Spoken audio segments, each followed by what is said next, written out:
This has so much wider implications than music. I do agree with will.i.am there. I think TikTok has damaged a lot, but it's not so much damaging music, it's damaging us as individuals. There's a reason why China has banned TikTok from being in their country. It's a Chinese-owned company and it's not allowed to be in China. There's a reason for that. They know full well that this is damaging.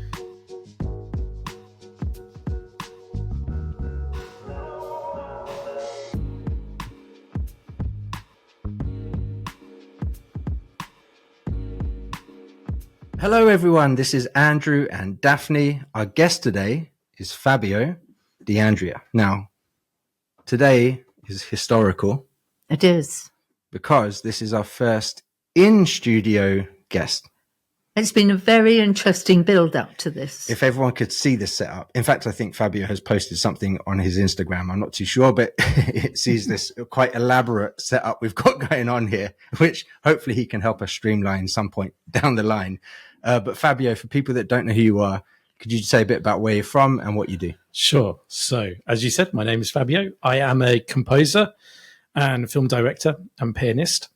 And I like to make crazy music videos to my classical compositions, as well as lots of other things, writing big symphonies, vocal pieces, working with lots of different artists over the years, even working on a movie as well at the moment in development. So that's a little bit about me.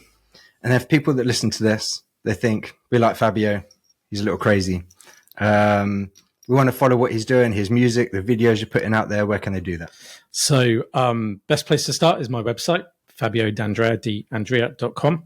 And on YouTube, all my videos tend to be up there, and Instagram. So you can follow me on all the platforms and find me. Or I just say Google me. Just Google, yeah. I'll save you the Google. We'll put the information in the description box, the various links. So go there, wherever you're watching, and follow him, see the stuff he's putting out there. Maybe we go backwards. Let's start with, did you get this musical stuff from a family? Is there some history there, or is this pure? How did you get into Good question. The classical music scene? Yeah. I remember when I was 5 being taken to school in the backseat of my mum's car and asking for piano lessons. And for some reason, this memory is always with me. I remember her saying, well, if you start, you can't stop. And I just never stopped. So both my parents aren't particularly musical as such. Okay. Though I recently have found out that my great-grandmother was actually a pianist as well, and very musical. So that's interesting. So there's some throwback in the family line. But my immediate family weren't particularly musical. I always stood out like a sore thumb. I was the musical one, the creative one. They all seem to be doctors, medics, and that goes way over my head. So, yeah. So you're just in the car and you think, I want to play piano. Was there like some backstory to that? Or you're just in the car? You know never what? Played I'm going to be honest. I was so young when I started. I can barely remember, to be honest.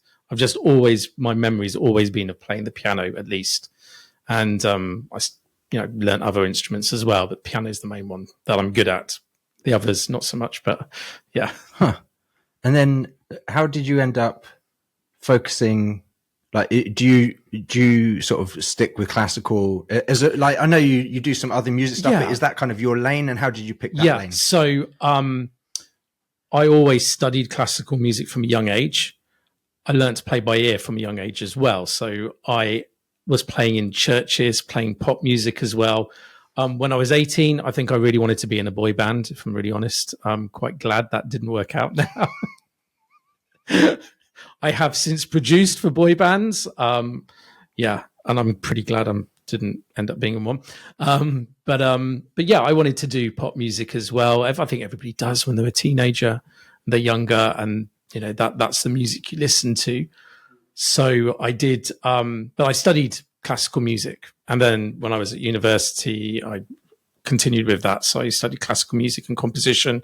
So I was at the Royal Academy of Music in King's College London, predominantly at King's.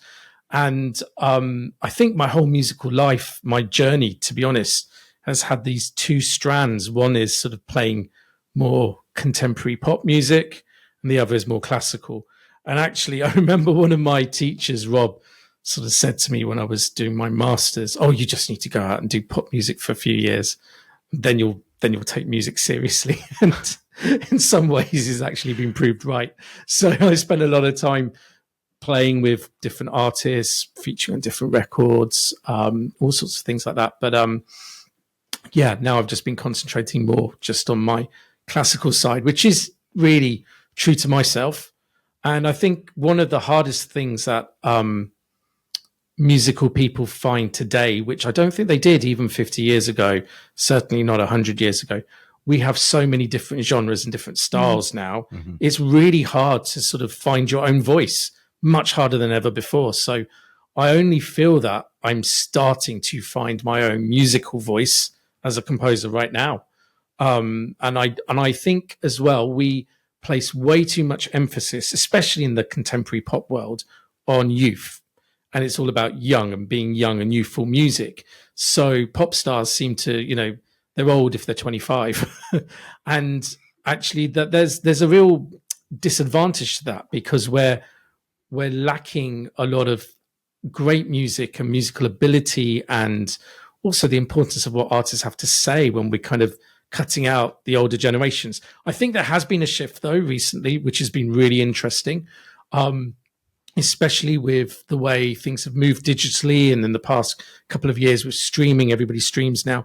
So people are more exposed to different generations. Mm-hmm. But I can definitely say when I was growing up, I only listened to contemporary pop music, the music that was out at that moment. And that had such a big impact on society. The way that technology has evolved, it's really changed the way we consume culture and music right now. And sadly, music doesn't have the influence on society and culture that it used to have a while ago. So if you look at the decades, the 60s, 70s, 80s, 90s, music was at the forefront. It really influenced fashion, and that influenced everything about culture.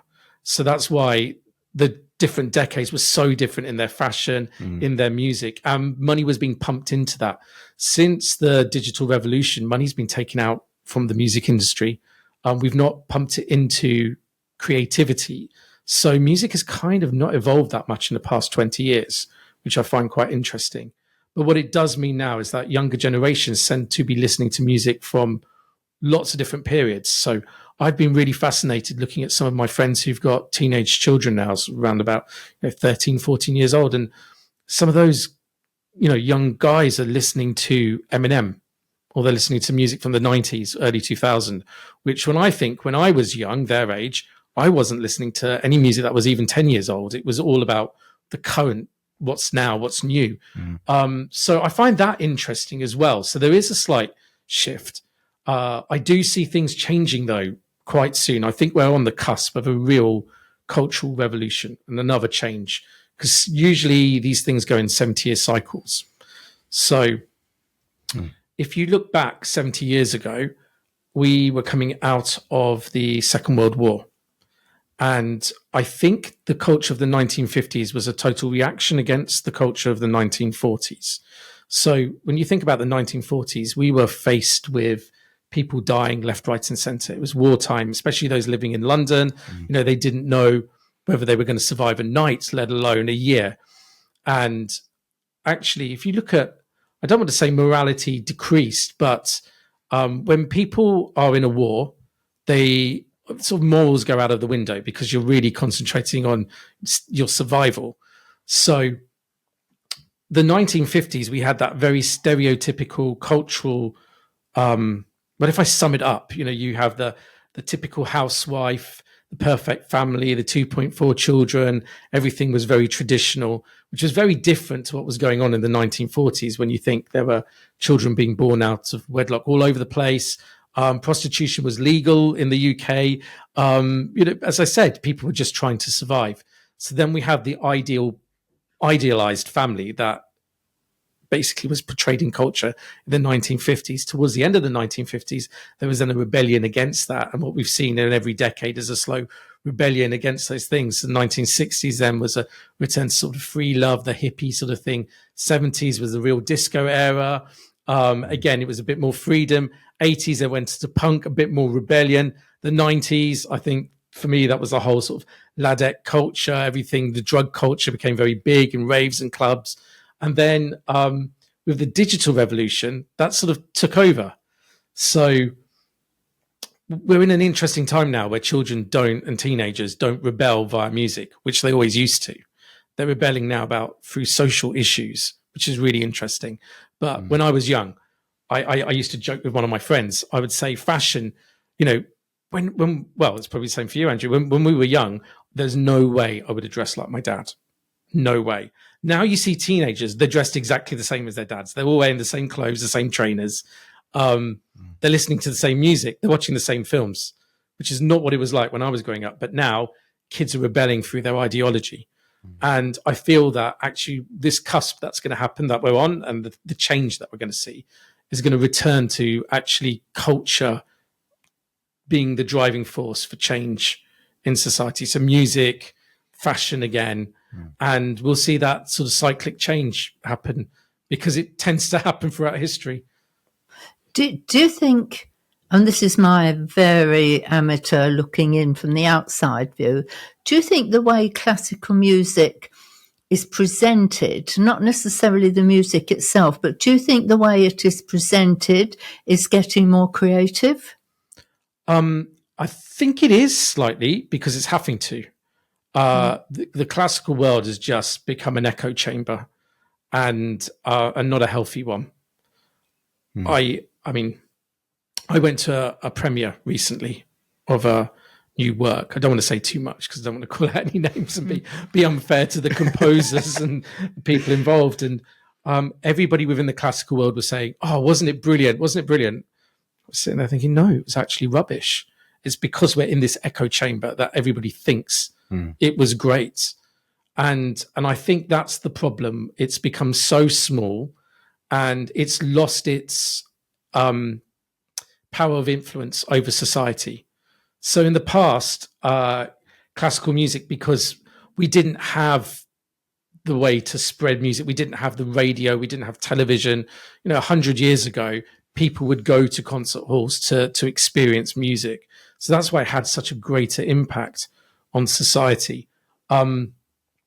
However, I do think that it's evolving because there's something about classical music which, and actually I'm going to call it instrumental music. There's something really powerful about people listening to real life musicians and real instruments being played, as opposed to synthetic manufactured sounds, electronic sounds. And I'm not against that. I've spent a lot of my life making electronic music, especially dance music. But really, there's a very big difference between when you hear something pre-recorded playing and actually a live instrument that you're sat in front of. And I don't know too much about the science about our bodies, but there is something about us where we actually physically feel those sound waves. And I know there's been scientists that have done experiments and about how sound waves can heal bodies. So there is something very specific about the actual sound, physical sound itself.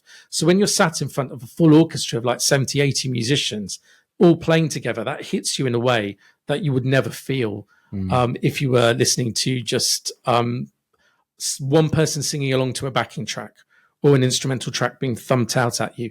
So I do think that live music is not dead by any means. And I personally believe this change that we're going to see culturally is actually going to happen more around live music because there's always a need for it. Music is not going to die. People are not going to stop listening to music. We're always going to want to have music in our lives, and how we consume that music will change. And so specifically when it comes back to your question about classical music, I think there's going to be different ways for people to experience it, because for too long it has been an echo chamber. It's been something that people see as being elitist, that they can't understand, that they don't feel part of.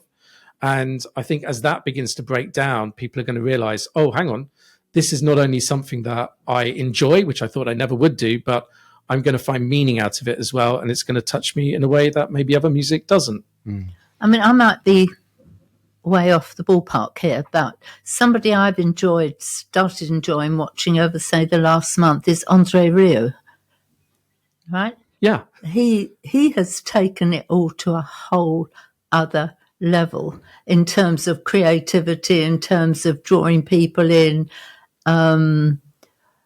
Do you see that sort of expression expanding, where creativity goes beyond the music into a whole experience? Totally. I mean, I can speak for myself as an artist. When I perform, I love performing with my music videos in the back, making it a lot more interactive visually.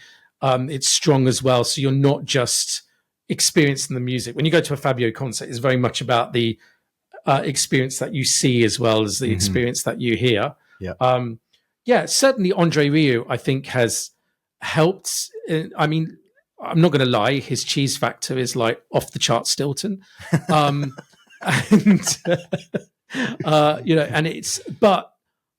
he's brought classical music to the masses in a huge, big way. So he can't be knocked for that. And there's something very powerful about that.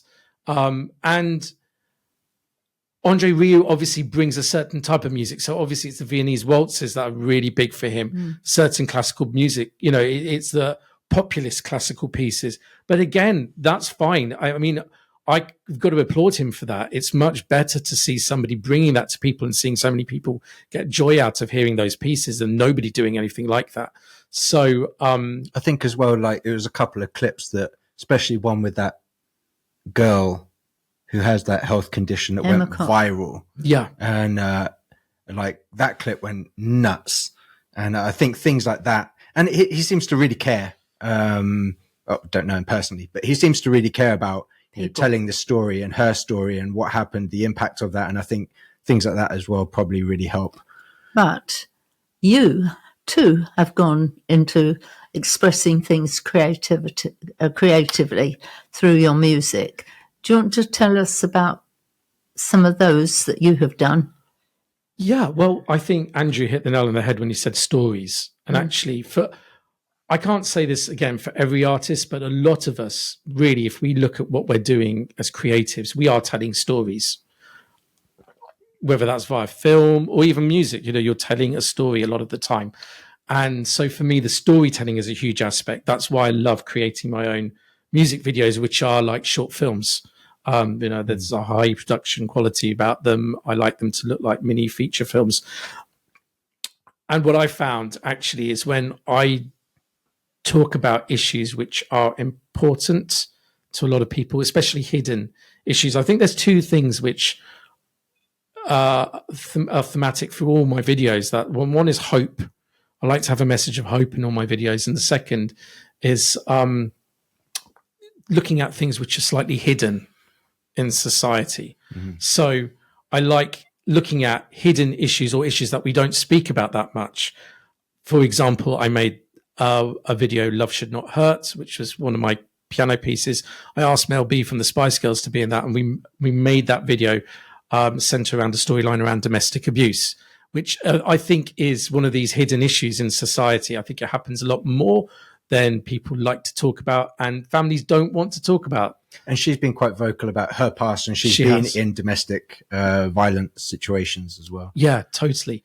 And so then going back to some of my other videos, I made one called Hope Reborn with Rose Leslie, and that deals with multiple sclerosis. And I've got friends who've got MS.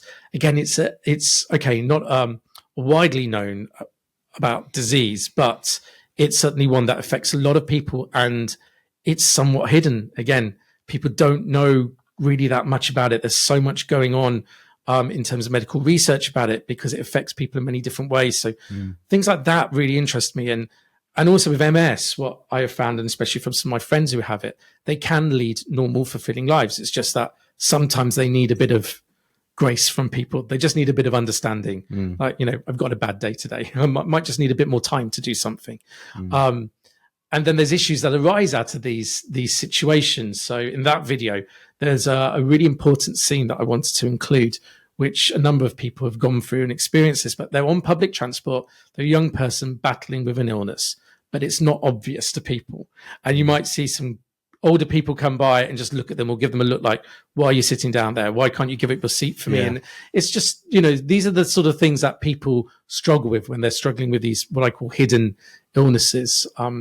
Another issue that I want to talk about in future videos is homelessness and hidden homelessness. That's people who are sofa surfing or in temporary accommodation. And I think the numbers are going through the roof, not just in the UK, but in a lot of Western countries. Another video that I made not too long ago called Another Way with Peter Andre and a few other amazing actors dealt with the topic of cyberbullying and teen suicide. Again, these are uncomfortable topics for us to address, even in the mainstream media, even online somewhat. I mean, I was shocked when I made that video. I made a little trailer about it and put it on TikTok, and TikTok banned it, which was really bizarre. You know, this is an anti-suicide video at its core, an anti-bullying video, and TikTok decided to ban it. They give a reason. I think they thought it was encouraging suicide or something stupid like that, which was absolute nonsense. What really annoyed me is off the back of that video, I've been making a documentary, and I went to Italy to film an interview with a father who sadly lost his son. His son took his own life, and he took his own life while he was live streaming on TikTok. He was being severely bullied by some people. I won't go into the full case. It's out there in the press though, and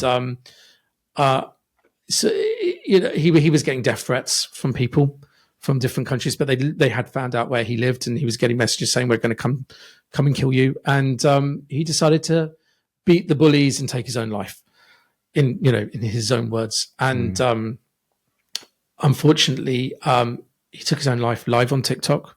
His father discovered his body live on TikTok. Yet people would take that video from TikTok Live and kept re-uploading it. And he was battling to get that video taken down a lot of the time. So I thought, isn't it bitterly ironic that I made a video that's addressing these issues and TikTok wants to ban it, yet they have to be told by the public to take down an actual video of a real life incident. So for me, again, that shows how much we haven't learnt in society yet, how much further we've got to go to improve our society, especially our online communities, and how we battle against that. So again, these are the sort of issues that I like to discover and talk about. But on a creative side of things then, so do you come up with a piece, a classical piece that you've written, and then say, okay, this feels like it goes with this topic, or do you come up with the topic, then come up with the classical piece? It's the former. So okay. I always start with music first, and I write all my pieces, and then, as you say, I kind of think, oh, what would work with this piece? And I think that's what's made the music videos slightly unique, because the music isn't an afterthought, and I think you feel that when you're watching them. It's interesting. Some people sort of have watched them. They don't quite get the videos at first. They sort of said, "Oh, what is this?" And it's like, well, it's a music video. I've had to explain that to people. I've actually had to explain that to some very successful business people, which I found very interesting. But I think it's because they don't realize that actually the music is leading this. It is a music video. We're so used as well to classical music and instrumental music as being subpar for some reason. And for me, it's all about, no, the music is really important, because that brings the emotion. That's what makes it visceral. You know, the good acting and everything else just enhances that. But I mean, I could play you a really serious video and just change the feeling of it totally by putting a different piece of music on top. I mean, there's a great advert, or an example, I will say, of an advert about landmines. And it's got all these young kids playing football, and these landmines are going off, and somebody put the Benny Hill music to it. And it does. It turns something really serious into something very funny afterwards. And it just shows how much power music has. And we forget how much power music has. And so for me, it's always about the music coming first. So they were watching it thinking, why am I watching a video about, let's say, domestic violence, and sort of forgetting the music that was going on in the background? In some ways, yeah. Or they probably didn't listen to the music or didn't have it loud enough. Yeah. But the music draws you in. It brings that emotion. It turns it from being an observer to experiencing it, really, because once you connect your emotions, and your emotions are going on the journey, you are a part of it. We have a dream for you one day, for you to do something. You know what it is? You better We tell want, me. we want you to come to Hostage Square in Israel, where they have this grand piano there, and that's where all the hostages are. They watch the hostages being released. It's a very emotive place, and one day we'll get you there on that piano. Definitely, I've wanted to do that. Yeah, but that's true. You know, you can do something there which people would feel the emotion of everything, and you are in it as well. yeah, You're not even detached in your creativity. You are in the whole thing. yeah, Yeah, we'll get you there one day. we will do. So with the like with the domestic violence one with Mel B, she's very public with her experience with all of that. With the actors, actresses, etc., with each of your videos, are they all like that? That they have all experienced each one of those, or not all of them? Not necessarily. Okay. I think everybody's who I've worked with has definitely empathized with some of the situations that they haven't necessarily gone through themselves. Yeah. I don't believe a good actor actually has to have experienced something to talk about it. So, I mean, that's the whole point of acting, right? It's make believe, it's pretend. Yeah. So you don't have to, you don't have to have a gay person only portraying a gay character in a film. Right. You don't have, and then look, the most successful films are actually when you get somebody who's completely the opposite to what their character is. And that's why we applaud good actors, because they can convincingly depict somebody else who's so far from their natural state of being. But saying that, a lot of people I have worked with have definitely had some form of lived experience, which they brought to the table. So I think it's a balance. For me, it's a balance because, I would never want to turn away working with somebody who would just be able to bring that emotion in a much better way. Yeah. I mean, even when I made the video on domestic abuse, it is interesting because I had people in my cast and crew who had lived experience from this, and they wanted to bring in elements which I thought were great, but were very different from what other people who'd also had lived experience had experienced. And that's the thing is, we can't we have to generalize when talking about these issues. We can't be too specific and say it is this or it is that. These things take place in many different forms. So for me, it's just trying to show something that is as universal as possible, that everybody can get it. And if you haven't experienced domestic abuse, which a lot of people haven't, I hadn't, I've not been witness to that growing up or seen it sort of firsthand from my friends. I've seen the effects that domestic abuse has had on close friends of mine. But what was ironic was actually that's sort of happened mostly afterwards. A lot of friends opened up to me and said, "You don't know this, but I've had to endure this for X amount of years." My job, I see, is actually just being able to understand and really get into that emotion and portray it in a way that anybody can actually feel it, make it visceral. So if you watch my videos, it doesn't matter if you haven't had a lived experience of something. My job is to make you feel that emotion anyway and empathize with the lead characters, so we could turn around and say, yeah, actually we need to give greater protection to women and children because this is what they're going through and I can feel it. I'm not just being told. I'm not having a politician stand there and tell me statistics which don't really have any meaning. Yeah. There's two ways of looking at any experience. There's those who've experienced it, who are looking at it from the inside out, and there's those who haven't experienced it, who are looking at it from the outside in. And both have a valid view of it, really. You need both, but one doesn't evaluate the other. That's what's great about a film crew, though, because then you're going to have a lot of people who are on both sides of the table, those who have experienced something, those who haven't. But we all work together to create one piece of art at the end. And I think that's what's nice about a lot of things within the arts. There's not really, the arts are not a one-man job. And actually, that's the disservice that the music industry has done to the general public. We're shown a pop star and we're made to think that, the pop star does everything. Well, most of the time, they don't write their music. They certainly don't produce it. Okay, they might be singing it and they're bringing the emotion there. That's great. But then you'll have videos, you'll have other things made. Movies take a lot of people coming together, all bringing their own creative input to create something bigger. And that's what I like actually about these forms of arts. It's not just a one-man band, even though it's got my name on it and I might be the driving force behind these. There are other people that I'm bringing on board to help create these pieces.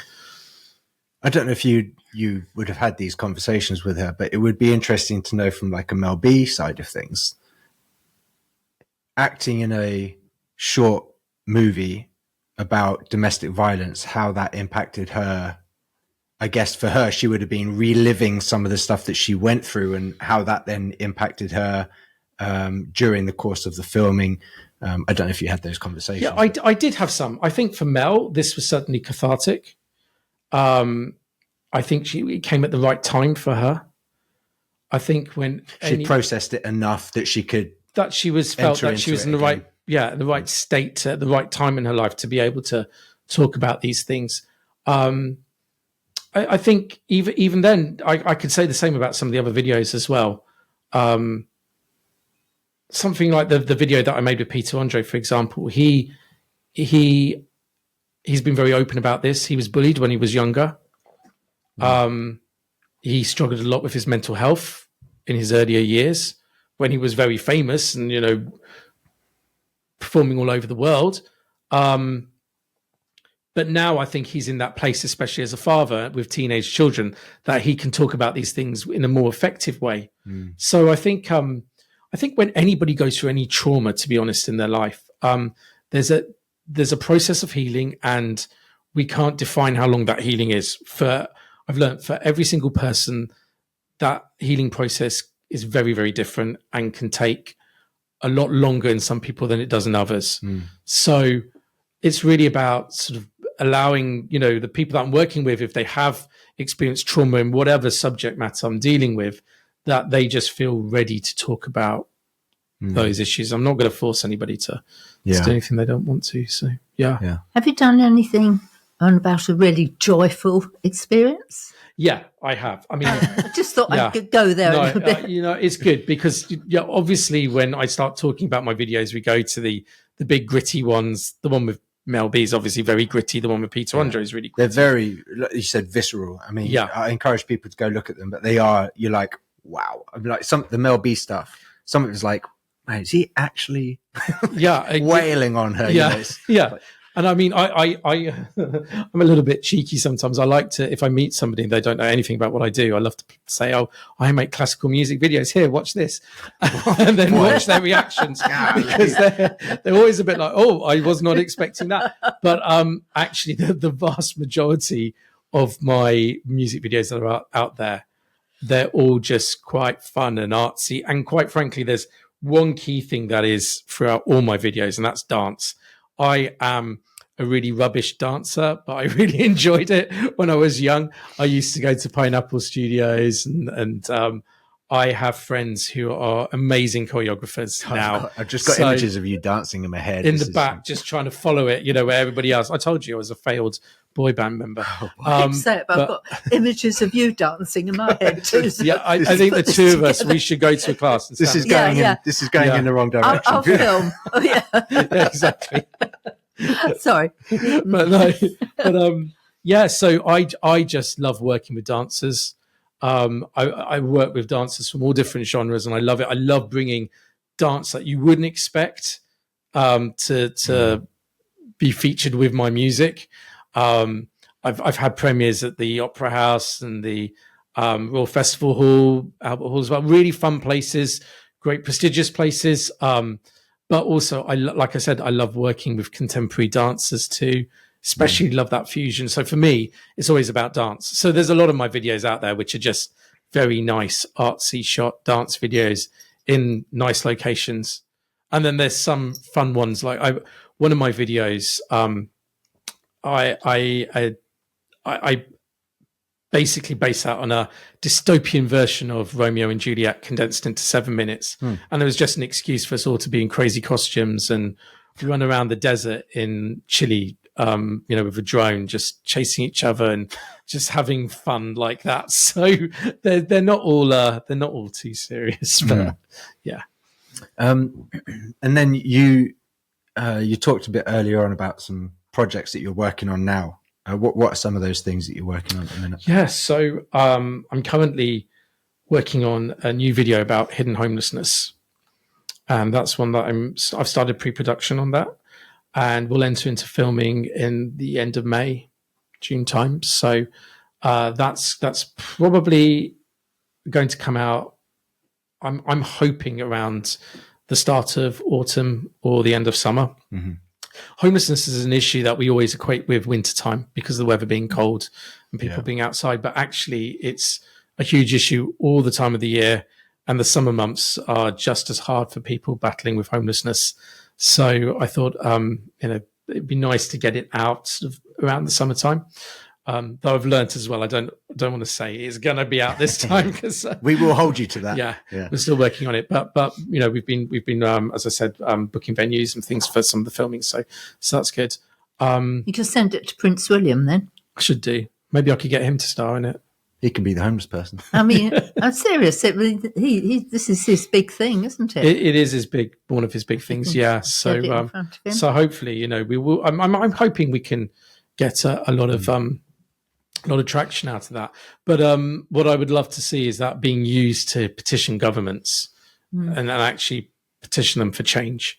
I think I can create something which can get some nice media attention onto it, get some good articles, create a nice video that's visceral, that's emotive. But I need to work with other people who can take that further. And for me, that's a really big sign of success. If we can see that being used to open doors, to instigate conversations in the UK Parliament and other countries as well. The homeless issue is it's getting out of control, I think. So that's something that we really need to address. And I can't see it ending anytime soon because unfortunately, the cost of living is going up for the average person. It's getting harder and harder.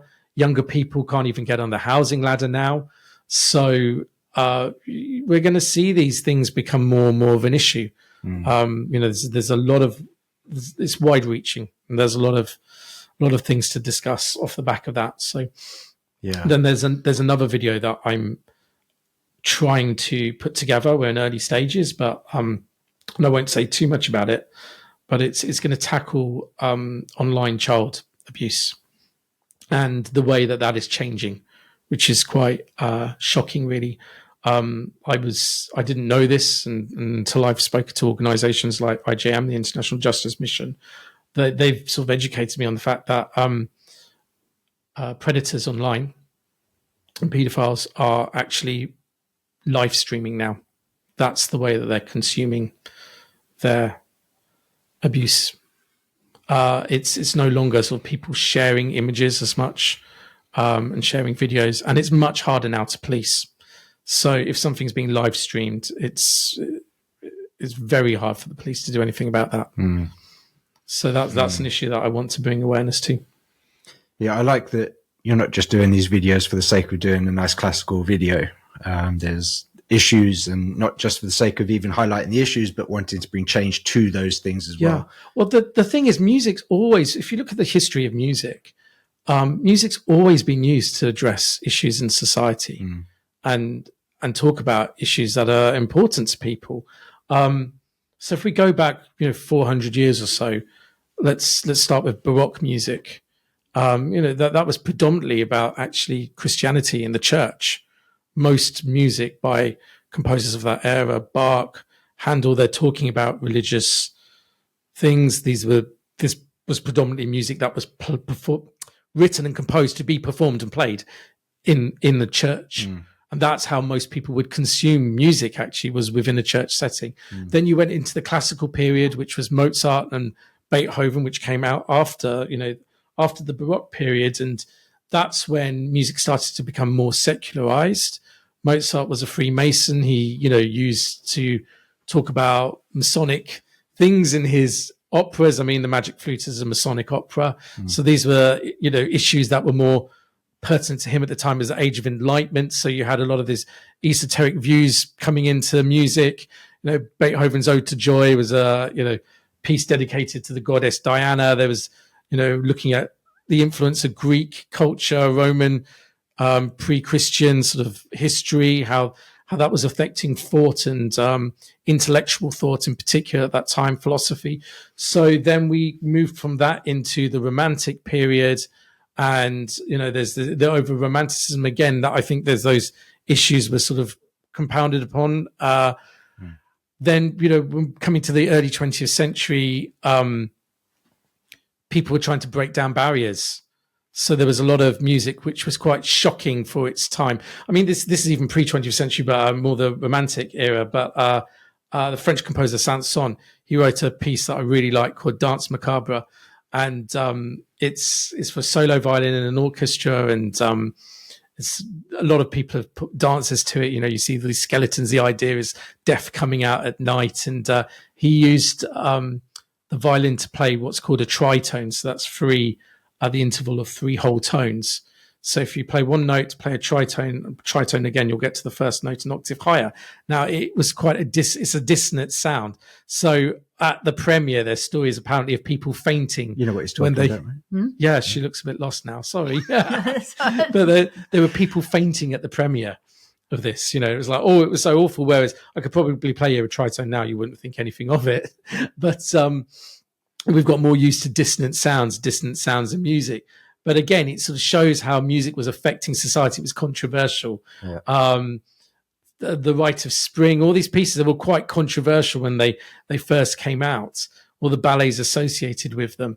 And then, now we're sort of in this period, though, where I think everything's happened.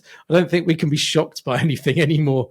And so, we're talking about how music has to return to that storytelling and how it can affect society. And this goes right the way back to that first question that you asked me, Daphne, about, music having its influence. Where's the influence in classical music? Well, I think since it stopped telling stories that were really relevant, I think that's where it's sort of lost a lot of its audience. It's changing though now. There's a lot more operas that we see and pieces of music that are addressing issues that are more relevant to people. The only downside is now the style of music maybe is not so relevant, so people have to reconnect with that. But yeah, I've always been a hip hop fan, and I love when a good classical piece is fused with some hip hop beats. So good, bringing hip hop into the conversation. So I was watching. There was an interview with I don't know who it was. It was will.i.am. I don't know who it was that was asking the question, but this is a slightly different tact. But coming back to where you're going with this. Yeah, you'll find out in a second. Okay, I'm all ears. She was talking about AI. Okay, and she said to him, "Are you concerned about the impact that AI will have on the music scene?" And he basically replied, "No, not so much AI." He says TikTok and things like that are what's really negatively impacted the music scene, because you go from, like, when we were younger, songs were like 3 minutes, 4 minutes, sometimes 5 minutes long for a song. Now he's like, you have to condense this down to 90 seconds. Less than that, 30. Yeah. And so he was like, actually, AI, I'm less concerned about. It's really TikTok, which has damaged that. Now, coming back to the cultural thing, do you think that the impact on culture musically is purely down to the storytelling? We've lost our way in telling the stories, or has things like TikTok as well dramatically impacted that ability to impact culture as well? Before you answer that, I want a chance to respond to your TikTok, right? What impact would TikTok have on the church? You've got to condense it down to 90 seconds. Some people might like it if a sermon was less than 90 seconds. An interesting challenge to the church. Yes, from now on, churches, 90 seconds worship. 90 seconds sermon would be the whole service would be done in 3 minutes. Yes. Anyway, sorry, but we've really lost our way. That vision came across my mind of a 90-minute. in all fairness, some people will only concentrate for 3 minutes in church, don't they? Maybe me, but you had a question that I dive bombed in the middle of. Which was, is music classical or music generally? Is it the losing of the ability to tell a story which impacts culture? Or is it also because of the whole TikTok stuff and things like that? I think we really are living in what's been described as a McDonald's culture. It is everything is fast. It's fast food, fast consumption now of everything. I don't think we have seen the full impact at all yet of how damaging the short form video is to people, because it really has just decreased the way that we can concentrate. And this has so much wider implications than music. I do agree with will.i.am there. I think TikTok has damaged a lot, but it's not so much damaging music, it's damaging us as individuals. Yeah. There's a reason why China has banned TikTok from being in their country. It's a Chinese-owned company, and it's not allowed to be in China. There's a reason for that. They know full well that this is damaging to us and it's not just children. That's a sad thing. I've even noticed myself. I have to limit how long I'm on these apps, because it really stops our concentration levels. And I noticed this really interestingly with the video that I made with Peter Andre, because the actual full video on YouTube is 15 minutes long. So the idea, I wanted to play the whole story. I wanted the 2-minute opening, then to play the whole piece, which is 6 minutes, then to go back again and for the whole piece to replay. But this time the storyline changes. So in the first half, the main character passes away, the young boy. In the second half, he doesn't. So you see the same situations happening and occurring as if he had passed away or if he's alive. Now, that's 15 minutes. It's really not that long. And I played it to some of my friends' children who were around 10 or 11 at the time, and they would sit and watch through the whole thing. I then played it subsequently to teenagers who are about 15 or 16. They could last for about 2 minutes and their attention's going. Peter even said to me, I played it to my kids. They love it, but they're watching it and then they're on their phone. They're doing this. And he was like, we should have a shorter version. So I made a 3.5, 4 minute edit that I put onto Instagram. For me, that perfectly sums up what's happening. We are not designed to have our attentions limited that much. And it's having such a profound effect. Well, it's not just teenagers and children. Anywhere.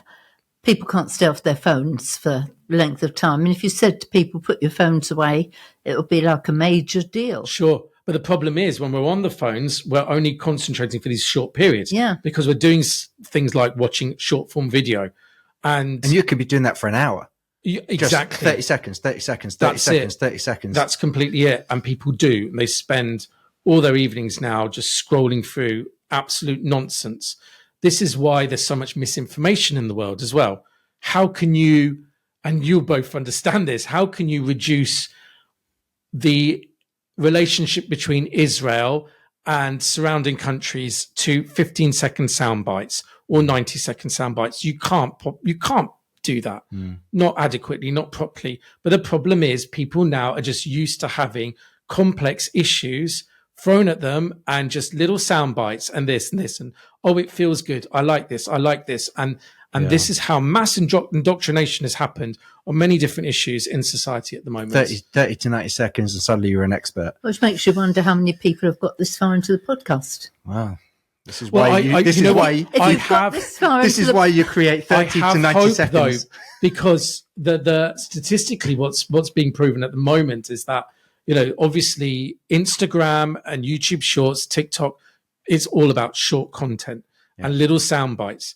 But there is a need, and it's been shown there's a desire that people have to talk about things in more depth. That's why, ironically, podcasts are growing in popularity. And they're becoming more popular than films almost. People are watching and consuming podcasts a lot more because then they can hear people talk about these issues in a deeper way. So that's the hope for me, that actually people do want to have depth. They do want to talk about issues in a much wider way. The short form is just how can you hook people in? How can you dangle a little carrot to get them to talk about or listen to the issues that you want to talk about in a deeper way, a more meaningful way? But what does worry me, though, is just the younger generation are so used to now feeding. And, well, actually, not just the younger one. We're so used to limiting our attention span to short things that we're doing the same in everyday situations. And that's the worrying thing now. Yeah. And so, yeah, I agree totally with will.i.am. TikTok has ruined music, but it's ruining music. Yeah. But again, I think as well, I'm quite hopeful with a lot of these things. TikTok's not going to be around forever. I mean, look, Facebook was the biggest thing in the late 2000s and early 2010s. Now hardly anybody goes on Facebook or certain generations. And the same is going to be for TikTok. In 10 years' time, people are going to get bored with TikTok fairly soon. I actually went on TikTok quite early before it became popular. And it was quite interesting. I just noticed on YouTube that every single advert was all about this app called TikTok. Most people I spoke to then didn't know anything about it. So I downloaded it and looked into it, and I had quite a lot of fun for it for one weekend, and then I got bored. It was like, I'm not going back on. So then when the lockdowns, really when TikTok exploded, for me, I kind of was like, been there, done that. I wasn't really interested in it anymore. But I do think, as I said, it's going to lose its popularity. What's going to be interesting is what's going to come next. And I don't think we all know that yet. If we did, we probably would be making a lot of money sort of pushing it out. So 20-second clips. 5 seconds, yeah. Yeah, I mean, I love doing these. And the longer form conversations. I mean, if nothing else, we get to catch up with people that we know or that we would like to have a conversation with. We just record it and put it out there and people can watch it or not. Either way, I get to catch up with people that I like or I want to hear from. And hopefully people watching hopefully people will say, hey, I'd like to enter into the conversation and hear what's going on.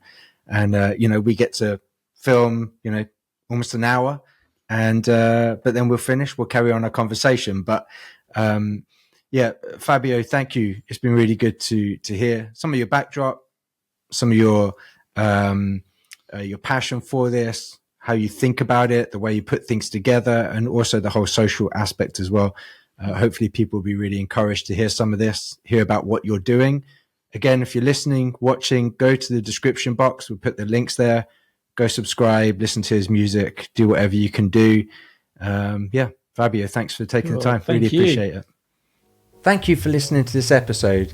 Remember, if it inspired you, share it with others so we can see more people engaged in this community.